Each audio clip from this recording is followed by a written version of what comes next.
Hello and welcome to the Emmanuel Croydon podcast. At Emmanuel Croydon, we exist to be a community drawn together by our desire to know and follow Jesus. We long to become disciples of Jesus who are equipped to serve him in the whole of life, transforming families, communities and workplaces as we love God with heart, mind, soul and strength. We hope you enjoy this week's talk from the morning services. Thank you for joining us today. Grace and peace to you.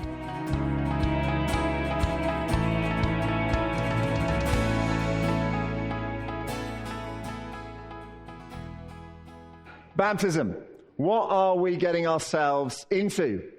The answer, thanks to Ben Cook, is actually some very warm water this morning, and we're very grateful to him for having prepared that. But seriously, what are we getting ourselves into? What is this moment of baptism actually mean?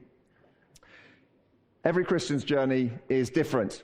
We read just now the story of the man in charge of all of the Queen of Ethiopia's money. Now, I don't know whether we have some people here who are going to be future chancellors of the Exchequer or not. We may or may not. There may be many differences between us and his story. But I want to spend a couple of moments on the things that we have in common and draw those out. First of all, God is at work long before we realize. God is at work long before we realize.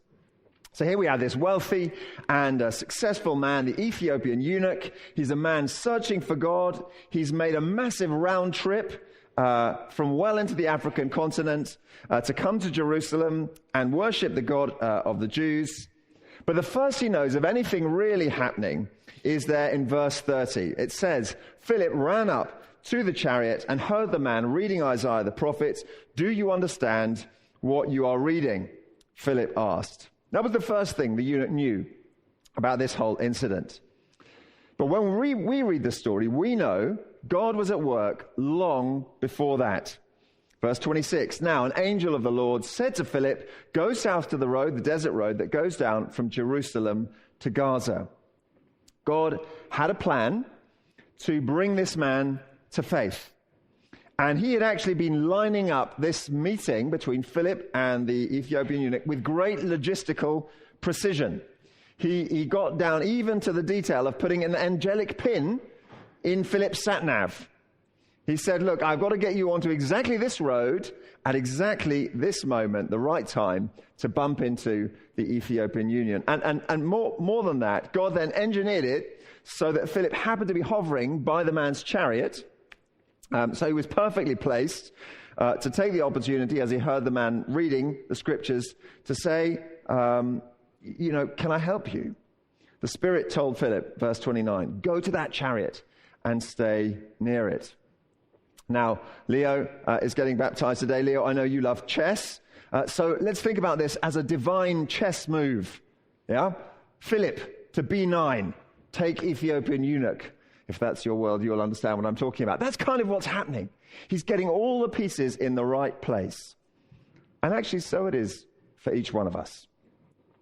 Long before you guys decided to get baptized, long before any of us came to follow Christ, the Lord was at work. And it's been such a privilege for me getting to know you who are getting baptized. We had a glimpse of what the Lord's been doing in your lives. He's spoken to you through moments of real difficult struggle in your lives. He has put people in your lives who have pointed you to Jesus. He's put people who've shared their faith in the context of the family. He's given you connections for a long time with this church that have brought you here. And actually, I think for all of us today is a good day for taking stock. So have a think. How has God moved in the circumstances of your life so that you could come to know him? Think back. Who are the people he's put across your way? What are the circumstances he's pushed you into? Consider that. And why don't you turn it in this moment to thanks and praise to God for what he's done in your life? Now, I reckon, as I say that, there are going to be some of us here today who are somewhat unsure of what we believe. And by the way, if that is where you are, you're so welcome. It's wonderful to have you here today. You may be thinking, okay, this kind of God working in people's lives, at best that's what happens for other people, but not for me. Well, think your way into the life of this Ethiopian eunuch for a while. He didn't know God was lining up a divine appointment. But in the end, it turned out he was. So could it be in your life that God is at work calling you to himself? That's the first thing. God is at work before we realize. And the second point is this. God is in the business of welcoming the outsider. Now, Jerusalem, as I'm sure you know, was the home of the Jews and the Jewish religion. And in the story we've just heard, it's all about an Ethiopian. This man wasn't a Jew. His dark skin would have stood out very prominently against the backdrop of the ancient Palestinian crowds. What's more, if he was a eunuch, without going into the detail, unlike other men, he was almost definitely not even allowed in the temple. So no matter, he'd come a very, very long way to go and worship God. Everything about his trip would have made him feel like he was kind of on the outside, on the edge. But God is in the business of welcoming the outsider. There are thousands of acts of baptism in the book of Acts. You can read about them. None of them gets the kind of detail that this one does. And Luke tells us about this guy because he wants us to know something. Jesus is for the outsider. And I want to say this to you guys here who are getting baptized particularly. If you're getting baptized today and you've got that nagging voice in your head saying you're not the right type, or if you're in church today and it's all pretty far outside what you're familiar with, you're thinking, this is kind of not really sort of my thing. Well, I want to say to you, 2,000 years ago, God was in the business of welcoming outsiders, and he still is today. God is for the outsider, and that includes you, whoever you are today. So God is in the business of welcoming the outsider. Thirdly, faith needs understanding. Philip asked the eunuch, do you understand what you are reading? Do you understand what you're reading? Faith needs understanding. This guy was a sincere worshiper. He spent most of his annual leave on a worship trip to Jerusalem. He's working hard at it. There he is in his chariot. I mean, probably quite a plush environment, but he's slogging his way through the book of Isaiah. You know, he's sincere, but actually that isn't enough. He doesn't really understand what it's all about. He needs help. And so he says to Philip, how can I understand what I'm reading unless someone explains it to me? And so he invites Philip to come up into his chariot, sit with him. And actually, guys, it's been wonderful spending some time in preparation for this baptism with many of you. I know David Griffin, who prepared Leo, Emmanuel, and Elizabeth, would say the same. We've had a chance to sit together, not in a chariot, but in my study, and trying to understand what this message is. And you've come to a point where you've said, okay, I think I understand enough. I want to get baptized. And I want to say, don't let it stop there. We need others to explain the message of the Christian faith to us. We need them to help model our faith, shape our faith all the time. We need to be prepared, as it were, to invite them up into our chariot with us from time to time. And so if you're sitting here as well, not getting baptized, I want to say the same to you. Perhaps you're someone, you've got big questions and you're wanting understanding and you're thinking, what is all this about? Well, I would love to speak with you afterwards, or just grab anyone here and say, help me understand. What is this all about? Faith needs understanding. And that brings me to my fourth point. The cross is at the core of the gospel. That's what this guy comes to understand. The cross is at the core of the good news. So here we have the Ethiopian eunuch. He's sitting in his chariot. Philip hears him reading. He's reading from Isaiah, and he reads these words. He says, he was led like a sheep to the slaughter, and as a lamb before its shearers is silent, so he did not open his mouth. And if they sound like that to you, they sounded like it to him. It was a bit of a riddle for this Ethiopian. What on earth is this about? He asks Philip, look, tell me, is the prophet speaking about himself? Is he speaking about someone else? Well, we don't actually end up hearing exactly what Philip said to him, but I think we can imagine. He probably said, look, those words that you've just read, ancient, 800 years old, they are about Jesus. Jesus was taken by the authorities. He was crucified, led like a lamb to the slaughter. And though he didn't deserve it, he could have cried foul at any time. He kept his mouth shut, did not open his mouth.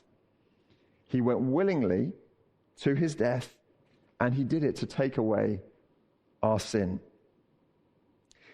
See, here's the thing. If we imagine that light is God, and here we are, our sin gets in the way between us and God. It stops that relationship that we have with him. But on the cross of Jesus, God put the sin, the punishment for sin that we deserve, onto Jesus, so that we would now have a clear way to relate to him. And the washing of baptism is an amazing symbol of that, all our sins being washed away. And that's actually what it means to get baptized, is to say, he died for me. He did that for me.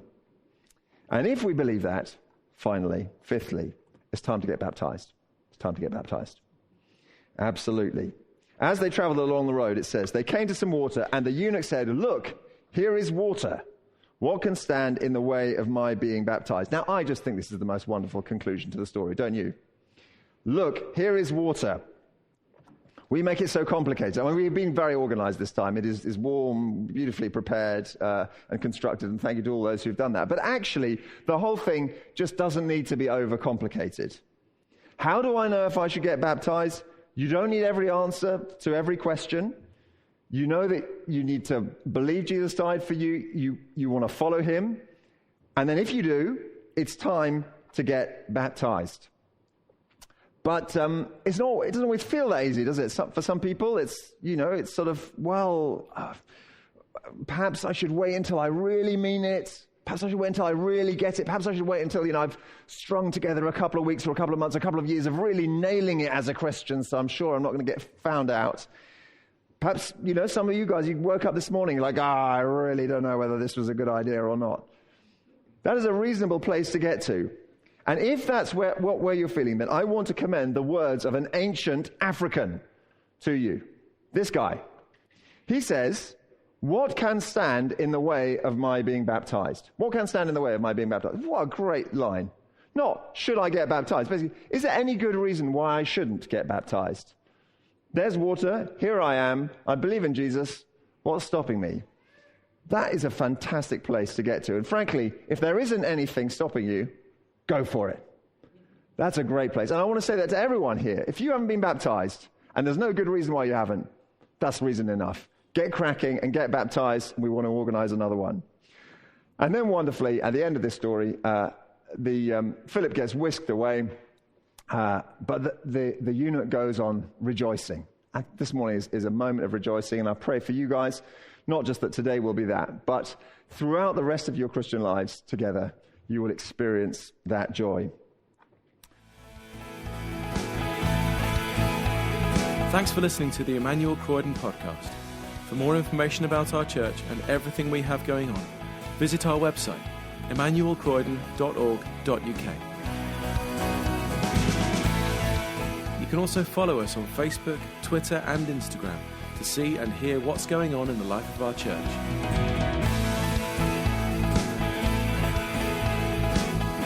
God bless you and have a wonderful week.